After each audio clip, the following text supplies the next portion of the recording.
No Diário de Obras de hoje, vamos falar sobre a injeção de 15 bilhões de reais na Minha Casa Minha Vida, com ele, Fernando Figueiredo. Boa tarde mais uma vez. Essa foi a notícia da engenharia essa semana, a notícia mais falada, que foi esse incentivo que teve no programa Minha Casa Minha Vida. Além do incentivo, ele é prioritariamente para classe 3, né, que são pessoas que ganham até R$ 7.000.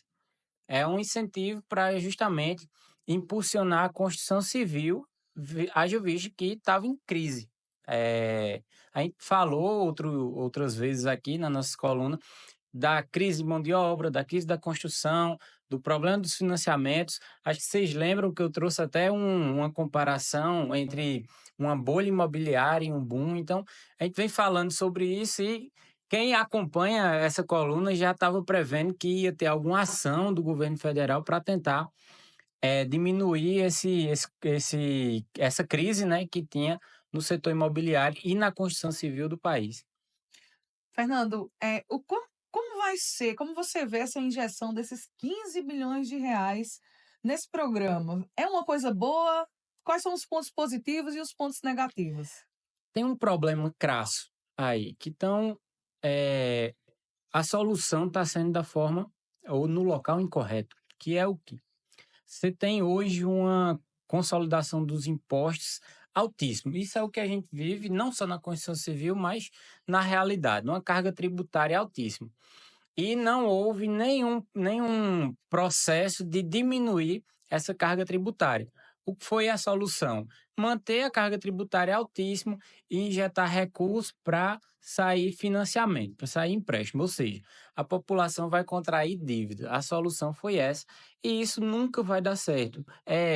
Volto a repetir, a gente teve uma coluna recentemente sobre a comparação entre um boom e uma bolha imobiliária. Quem assistiu a nossa coluna, vai entender exatamente que isso é um dos passos para se criar uma bolha imobiliária que daqui à frente vai estourar. Por quê?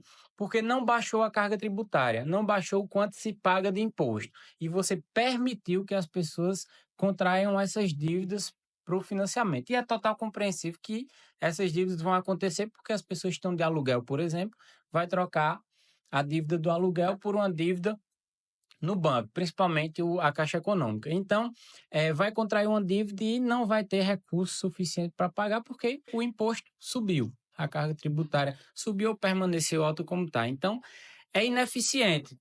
Seria uma boa opção aumentar, ter esse incentivo fiscal, só que, em contrapartida, tinha que vir envolto desse incentivo outras partidas de baixar a carga tributária.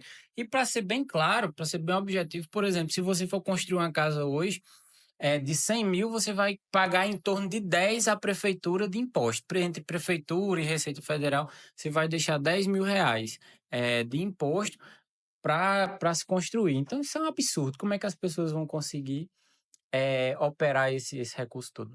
Esse já foi um problema, né, logo quando lançou eu lembro que você falou aqui em uma das colunas que já foi um problema, que as pessoas contraíram a dívida, fizeram os empréstimos da sua Minha Casa Minha Vida, e um tempo depois começou as inadimplências, por conta justamente dos impostos que eram muito altos. Isso, exatamente. Você acredita que vai acontecer isso novamente? Com toda certeza. Na verdade, e o pior, não teve nenhum um processo de interrupção ou de mudança desse sistema.